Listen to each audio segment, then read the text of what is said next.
நம்ம வீடியோவில் பார்த்துட்டு இருந்தது எல் சைஸ் டாப்பு, அதுவும் பிராண்டட் தான். இப்போ நம்ம பார்க்குறது M size top. MRP rate 699 799. நம்ம ரேட்டு ஆஃபரில் இப்போ நம்மள்கிட்ட 350. 799க்கு 400. இப்போ நான் ஃபஸ்ட்டு காட்டுறது 699 எம் சைஸு. நெக்ஸ்ட் டாப் பார்க்கலாம். இதுவும் பாதி ரேட் தான். 699ல் நமக்கு 350 ருபீஸ். ஒன் பை ஒன்னாக காட்டுறேன்.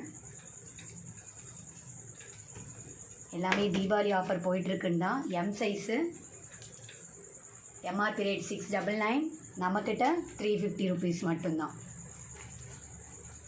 தீபாவளி ஆஃபர் போயிட்டுருக்குன்னு. அடுத்து நம்ம பார்க்குறது அதே எம் சைஸு 799ல். இது பாதி ரேட்டு தான், 400 ருபீஸ். ஜஸ்ட்டு 400 தான். இது பிராண்டட் டாப்ஸ் எல்லாமே தீபாவளி ஆஃபர் கோயிங்காக போயிட்டுருக்கிறதால நம்மக்கிட்ட பாதி ரேட் தான்.